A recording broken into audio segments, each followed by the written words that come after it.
একটা জোট সার্ক, দক্ষিণ এশিয়ার আঞ্চলিক জোটের নাম হচ্ছে সার্ক।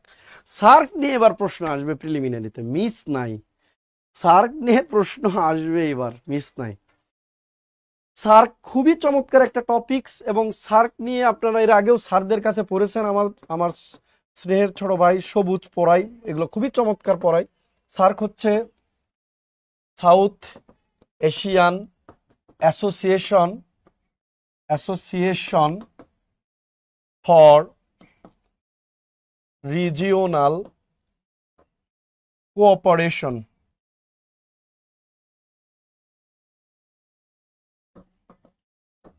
অর্থাৎ সার্ক হলো দক্ষিণ এশিয়ার আঞ্চলিক জোট। সার্ক হচ্ছে দক্ষিণ এশিয়ার আঞ্চলিক জোট, south Asian association for regional cooperation. প্রতিষ্ঠা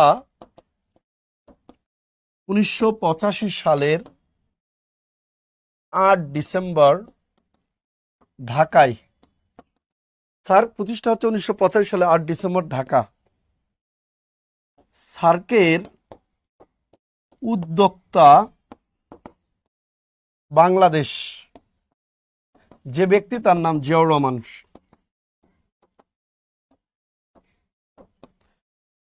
সার্কের উদ্যোক্তা হচ্ছে জিয়াউর রহমান, বাংলাদেশ। সার্কের উদ্যোক্তা বাংলাদেশ এবং সার্কের উদ্যোক্তা হচ্ছে জিয়াউর রহমান।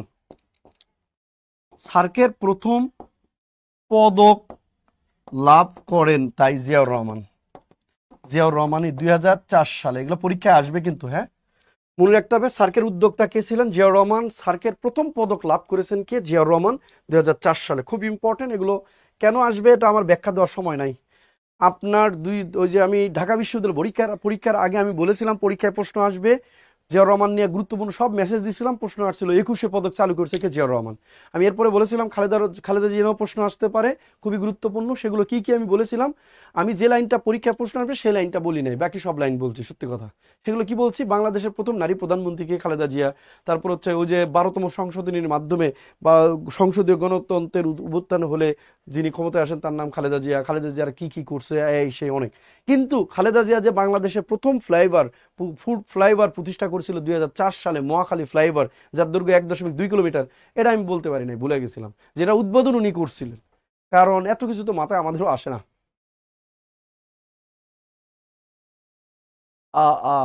আপনার এই নিজেই বাইন্ডিং করে নেবেন, আলাদা আলাদা করে পড়াবো একদম গুছায়া, সবগুলা মহাদেশ আপনার হ্যান্ড নোট দিয়ে দেবো, সমস্যা নাই। সার্কের উদ্যোক্তা বাংলাদেশ, পদক লাভ করছে জিয়াউর রহমান। ওকে, ডান। এবার আসেন, সার্ক নিয়ে আমি আজকে একটা চমকপ্রদ জিনিস দিয়ে দিচ্ছি, এটা আপনার প্রশ্ন আসবে। সদর দপ্তর। সার্কের সদর দপ্তর হচ্ছে কাঠমান্ডু, নেপাল। ওহো, কাঠমান্ডু, নেপাল। সার্কের সদর দপ্তর হচ্ছে কাঠমান্ডু, নেপাল। প্রতিষ্ঠা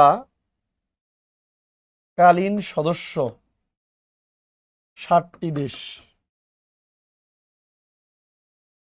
বর্তমান সদস্য 8টি দেশ। সর্বশেষ আফগানিস্তান, 2007 সাল। বর্তমান হচ্ছে আফগানিস্তান 2007 সাল। সার্কের আলোচ্য বিষয় নয় দ্বিপাক্ষিক চুক্তি।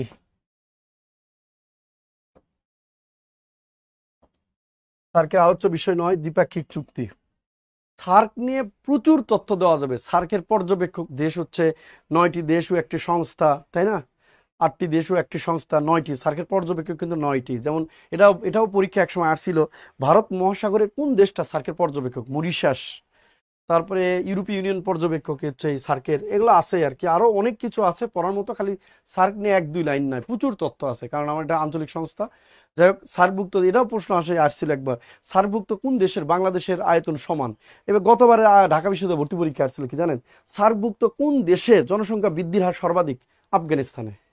তো এই অনেক প্রশ্ন আসে এরকম যে সার্কভুক্ত দেশগুলোর মধ্যে মাথাপিছু আয় শিক্ষার হার সবচেয়ে বেশি মালদ্বীপের, সার্কভুক্ত দেশগুলোর মধ্যে জনসংখ্যা সবচেয়ে বেশি কোনটা, ভারতের, সার্কভুক্ত দেশগুলোর মধ্যে জনসংখ্যা বৃদ্ধির হার সবচেয়ে কম কোন দেশের, ভুটানের, সার্কভুক্ত দেশগুলোর মধ্যে সব মানে জনসংখ্যা বৃদ্ধির হার সবচেয়ে বেশি এবং শিক্ষার হার সবচেয়ে কম কোনটা, আফগানিস্তান, তাই না? এইরকম অনেক প্রশ্ন সার্কভুক্ত দেশ নিয়ে থাকে আর কি। এবার আসেন, সার্কের আমি যে বিষয়টা পড়াবো সেটা হচ্ছে আঞ্চলিক সংস্থা। এটা পড়ায় আজকে আমি এই পর্যন্ত ইতি টানবো, আগামী দিনে আমি বাকিটা পড়াবো। আঞ্চলিক সংস্থা, এটা আমাকে অনেকে বলে যে সার্কের আঞ্চলিক সংস্থা নিয়ে প্রশ্ন আসে, কিন্তু অনেকে পারে না এবং এটা পারার কথা না। আমি যদি ভুল না বলি, বাংলাদেশের 90% জিকে টিচাররাও এটা পারে না। এবং মজার ব্যাপারটা বলি, আমি নিজেও প্রথম 5 বছর জিকে পড়াইতে এটা প্রশ্ন যখন আসতো আমি পারতাম না, আমি স্কিপ করে যাইতাম ছেলে মেয়ে জিজ্ঞেস করলে। বাট এখন অভিজ্ঞতার সাথে এগুলো পারি। আপনাদের আমি একটা গল্প বলবো, বইলা এই 14টা সংস্থার সদর দপ্তর আপনাকে আমি মনে করাবো।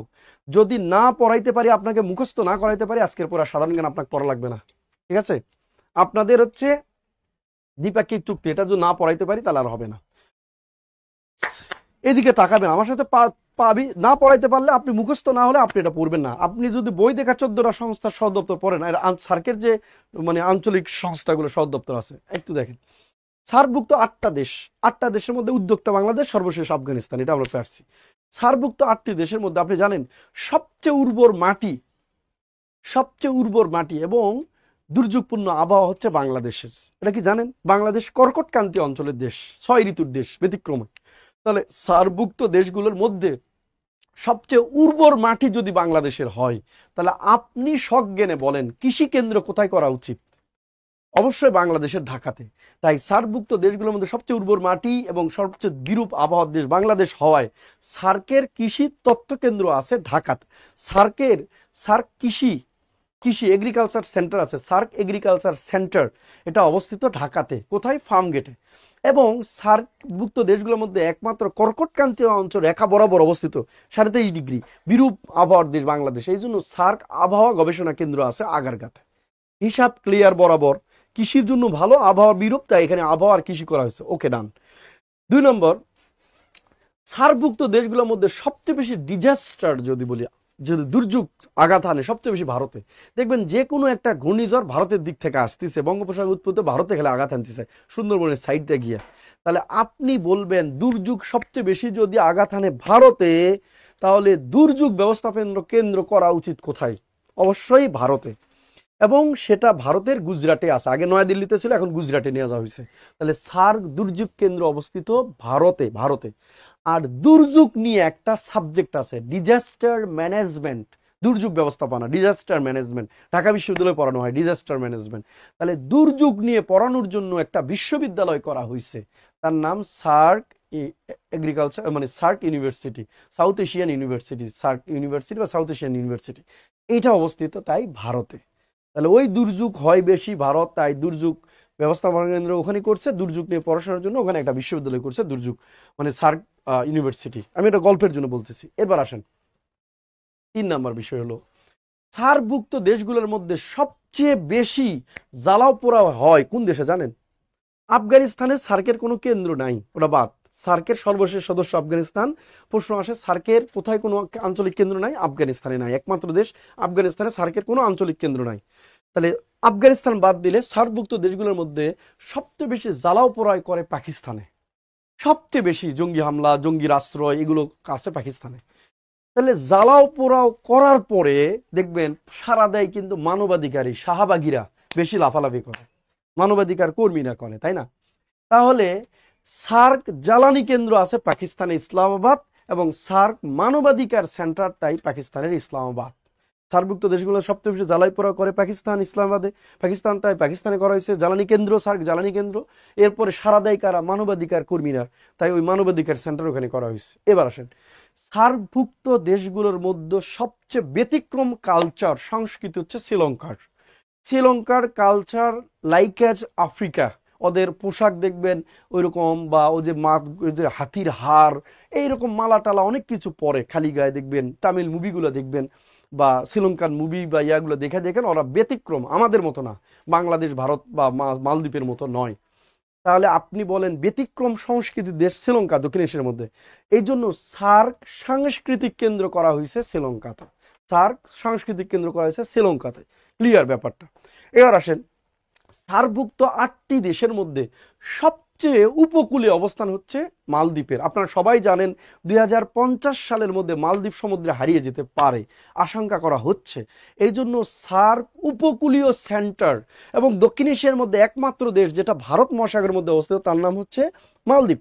তাহলে বলেন সার্ক উপকূলীয় সেন্টার বা সার্ক কোস্টাল সেন্টার কোথায় করা উচিত? অবশ্যই মালদ্বীপে, তাই মালদ্বীপে আছে। সার্কভুক্ত দেশগুলোর মধ্যে সবচেয়ে বেশি বনভূমি আছে ভুটান। এই জন্য কার্বন সূচকে নেগেটিভ ভুটান। কার্বন নিঃসরণে শূন্য দেশের মধ্যে প্রধান হচ্ছে ভুটান। এবং এই ভুটানের মানুষ এতটাই পরিবেশ মানে এদের এতটাই কার্বন শোষণ অ্যাবজর্ব করতে পারে, কারণ তাদের দেশে ভূমির পরিমাণে বনভূমির পরিমাণ আছে 65 থেকে 70%। তাহলে আপনি বলেন সবচেয়ে বেশি বনভূমি যদি ভুটানে হয়, তাহলে সার্ক বন কেন্দ্র, সার্ক ফরেস্ট সেন্টার কোথায় করা উচিত? ভুটানের থিম্পুতে করা উচিত, তাই ভুটানের থিম্পুতে আছে। এরপরে যে কোনো তথ্য যক্ষ্মা এইচআইভির তথ্য পেতে, যক্ষ্মা এইচআইভির তথ্য পেতে সচিবালয়ে যাব আমরা।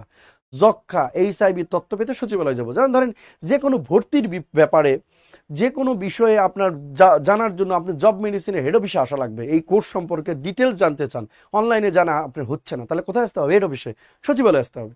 তাহলে আমরা সব যক্ষ্মা এইচআইভির তথ্য পেতে আমরা কোথায় যাব? সচিবালয়। তাহলে সার্ক যক্ষ্মা কেন্দ্র, সার্ক এইচআইভি সেন্টার, সার্ক তথ্য কেন্দ্র, সার্ক সচিবালয় অবস্থিত কাঠমান্ডু, নেপাল। কাঠমান্ডু, নেপাল। দেখেন, আমি আপনাকে একটা গল্পের মাধ্যমে এবং এই দেশগুলোর ভৌগোলিক বৈচিত্র্যের মাধ্যমে আপনাকে আমি অঞ্চল পড়াইছি। আপনি পারতে বাধ্য, আপনি পারতে বাধ্য, কোনো আপনার না পারার কোনো সুযোগ নাই। কিন্তু আপনি মুখস্থ করেন, আমি গ্যারান্টি দিতেছি আপনি এটা মাথায় থাকবে না। আমি এভাবেই এত বছর ধরে পড়ে আসছি, নিজে আমি এভাবেই পড়াই। কারণ সাধারণ জ্ঞান আমি মুখস্থ করতে পারি না, আমার মুখস্থ হয় না, আমার ব্রেন শক্তি খুব উইক। কারণ অনেক কাজ করি, এই জন্য যারা বেশি কাজ করে তাদের ব্রেনের কম, মানে অ্যাবজর্বিং বা এই যে মেমোরাইজিং পাওয়ারটা খুব কম থাকে, আমার মনে থাকে না। তাহলে দেখেন, আমি আবার বলতেছি, সার্কভুক্ত 8টি দেশের মধ্যে সর্বশেষ সদস্য আফগানিস্তান, সেখানে সার্কের কোনো আঞ্চলিক কেন্দ্র নাই। প্রশ্ন শেষ একটা। 2 নম্বর, সার্কভুক্ত দেশগুলোর মধ্যে বাংলাদেশ থেকে শুরু করি। বাংলাদেশ হচ্ছে কৃষি জমি উর্বর, বাংলাদেশের আবহাওয়া বিরূপ, কারণ আমরা কর্কটক্রান্তি অঞ্চলের দেশ, আমাদের 6 ঋতুর দেশ। এই জন্য সার্ক কৃষি কেন্দ্র এবং সার্ক আবহাওয়া কেন্দ্র হচ্ছে ঢাকায়। সার্কভুক্ত দেশগুলোর মধ্যে দুর্যোগ বেশি আনে ভারতে, তাই দুর্যোগ কেন্দ্র আছে ভারত, এবং দুর্যোগ নিয়ে পড়াশোনার জন্য একটা বিশ্ববিদ্যালয় আছে, সেটাও আছে ভারতে। তাহলে দুর্যোগ কেন্দ্র আর বিশ্ববিদ্যালয় আছে ভারত।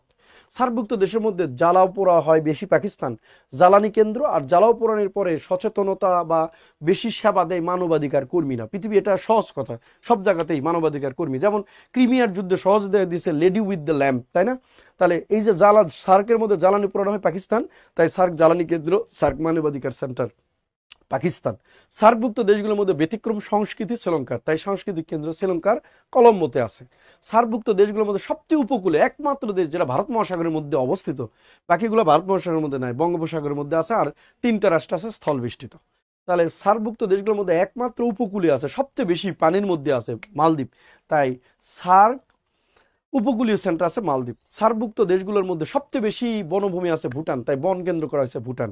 আর যে যক্ষ্মা এইচআইভি তথ্য পেতে আমরা সচিবালয় যাব, তাই যক্ষ্মা কেন্দ্র, এইচআইভি কেন্দ্র, তথ্য কেন্দ্র এবং সচিবালয় আছে হচ্ছে কাঠমান্ডু, নেপাল। এখন আপনি আমাকে বলেন কি বুঝেন নাই, কি মুখস্থ করা লাগবে এই ক্লাসের? আমি মুখস্থ করাই দিতেছি। আমি চাইলেই দ্রুত টেনে দক্ষিণ পূর্ব এশিয়া, দূরপ্রাচ্য, মধ্য এশিয়া পড়াতে পারতাম। আমি আপনাকে পড়াচ্ছি আস্তে আস্তে, আপনাকে আমি বুঝাচ্ছি যে এগুলো মুখস্থ করতে পারবেন না আপনি। সব দুনিয়া মুখস্থ করে মাথায় রাখবেন, আপনার মাথা এত বড় নয়, আমার মাথা এত বড় নয়। দুনিয়ার পড়াটাকে ছোট করে নিয়ে আসা, ব্রেনের মধ্যে যখন রাখবেন সেগুলো থাকবে, স্থায়ীভাবে থাকবে, এবং স্থায়ীভাবে যতটা গুছিয়ে রাখতে পারবেন তত তাড়াতাড়ি চাকরিটা হবে। সব পড়বেন, কিছুই মনে রাখতে পারবেন না, তাহলে চাকরি সহজে হবে না। বলেন বলেন, আমার যদি আরো একবার বলা লাগে তাহলে আপনি অবশ্যই আমাকে বলেন, আমি আপনাকে হেল্প করবো ইনশাল্লাহ। পানি খাইতে হবে? পানি খাইতে হবে না, সমস্যা নাই, সমস্যা নাই, বলেন। আলহামদুলিল্লাহ, বুঝতে পারছি, বলেন। যদি কনফিউশন থাকে, সার্ক না প্রশ্ন আসবে, দেখেন এত সহজভাবে সার্ক বলছি south Asian association for regional cooperation 1985 সালের 8 ডিসেম্বর প্রতিষ্ঠা হয়েছে। সদর দপ্তর কাঠমান্ডু, নেপালে। প্রতিষ্ঠাকালীন সদস্য 60টি, সর্বশেষ সদস্য আফগানিস্তান, বর্তমান সদস্য এই নিয়ে হয়েছে 8টি। প্রথম সম্মেলন সার্কের প্রথম সম্মেলন হয়েছে কোথায়? বাংলাদেশের ঢাকাতে। সর্বশেষ যেটা হওয়ার কথা আছে সেটা হচ্ছে পাকিস্তানে হওয়ার কথা ছিল, এখন হবে না, কলম্বো শ্রীলঙ্কাতে হবে 20তম সম্মেলন। তো এটা আটকা আছে কয়েক বছর ধরে। 14 সালের পরে সার্কের কোনো সম্মেলন হয়নি। সার্কে আলোচিত হতে পারে না দ্বিপাক্ষিক সমস্যা। সার্কের পর্যবেক্ষক হচ্ছে 9টি। সার্কের উদ্যোক্তা ছিল জিয়াউর রহমান। সার্কের প্রথম পদক দেওয়া হয়েছে জিয়াউর রহমান। সার্কের সর্বশেষ পদক দেওয়া হয়েছে শেখ মুজিবুর রহমান। এটা এখন আসবে না।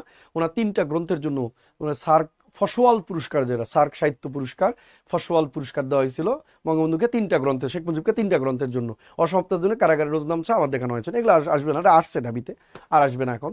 সার্কের সাংস্কৃতিক রাজধানী করা হয়েছিল বাংলাদেশে, আমাদের বাড়িতে, আমাদের বাড়ির আঙ্গিনাতে, মহস্তানগড়। সহজ কথা, বগুড়ার মহস্তানগড়কে 2016 সালে সার্কের সাংস্কৃতিক রাজধানী ঘোষণা করা হয়েছিল। তো সার্কভুক্ত দেশগুলোর মধ্যে একমাত্র সার্কের কোনো আঞ্চলিক কেন্দ্র নাই কোথায়? আফগানিস্তানে।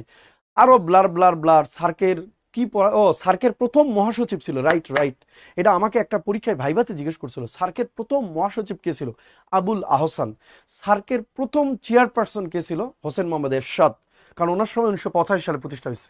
সার্কের বর্তমান মহাসচিব কে? গোলাম সারওয়ার। সার্কের বর্তমান মহাসচিব হচ্ছে গোলাম সারওয়ার। আমি একটা কোচিং এ ক্লাস করতে গেছি, তখন ফাইনাল ইয়ারে পড়তাম। একটা স্যার একই ক্লাস 4বার পড়াইছে, আমি তাও লিখছি, অল্প একটু লিখিনি। আমাকে দাঁড় করায় স্যার নিয়ে এত প্রশ্ন করছে।